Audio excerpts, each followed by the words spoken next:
Hi friends, నమస్తే. Welcome to Tiana's kitchen Telugu. ఈ రోజు రెసిపీ ఆలు ఫ్రై తయారు చేసే విధానం షేర్ చేస్తున్నాను.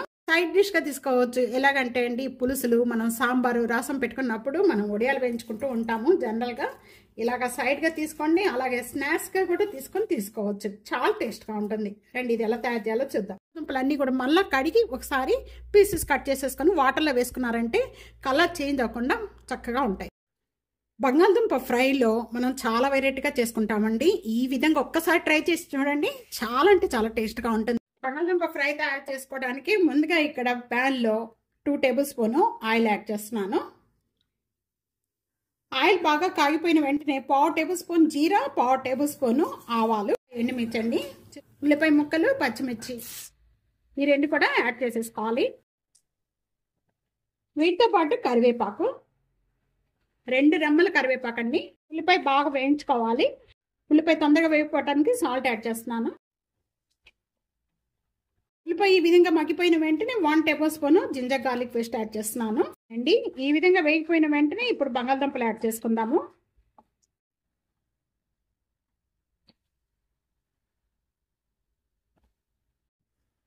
బంగాళదుంప యాడ్ చేసుకున్న వెంటనే ఇవన్నీ ఒకసారి ఈ విధంగా బాగా కలుపుకోవాలండి. ఒక 1/2 టేబుల్ స్పూన్ పసుపు యాడ్ చేస్తాం.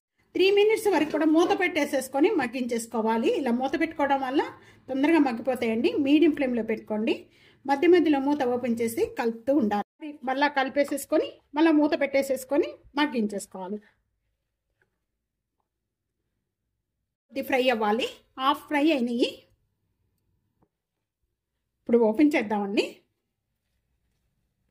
ప్రెస్ చేసేస్తే ఈజీగా కట్ అయిపోవాలి. అంతవరకు కూడా మనం మగ్గించేస్తాం. బంగాళదుంప ఈ విధంగా మగ్గిపోయిన వెంటనే కూడా ఇప్పుడు మనం దించే ముందు ఒక 1/2 టేబుల్ స్పూన్ పెప్పర్ పౌడర్ అండి. అలాగే దీంట్లో యాడ్ చేయాల్సింది మెయిన్ ఇదేనండి.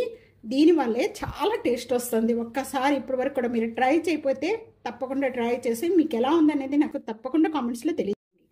Tandoori chicken masala powder 1 table spoon.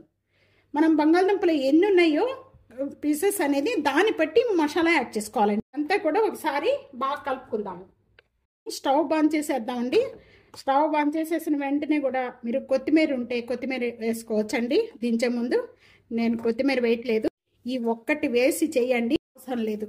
చాలా టేస్ట్గా ఉంటుంది. అసలుకి పిల్లలైతే చాలా ఇష్టపడతారండి. చపాతీలతో పాటు రోటీతో తీసుకున్న, ఫ్రైడ్ రైస్తో తీసుకున్న, దేంతో తీసుకున్న ఈ ఆలు ఫ్రై అనేది చాలా టేస్ట్గా ఉంటుంది. ఇప్పుడు వరకు కూడా ఇలా చేయకపోతే ఒక్కసారి తప్పకుండా ట్రై చేసి మీకు ఎలా ఉంది టేస్ట్ అనేది నాకు కామెంట్స్లో తప్పకుండా తెలియజేయండి. రెసిపీ మీకు ఎలా ఉందనేది నాకు కామెంట్స్లో తెలియజేయండి. వీడియో నచ్చితే కనుక ఫ్యామిలీకి, ఫ్రెండ్స్కి video share and like, comment, subscribe చేసుకోవడం అస్సలు మర్చిపోవద్దు. Thank you for watching. Next వీడియోలో మళ్ళీ కలుద్దాం. అంతవరకు సెలవు. బాయ్.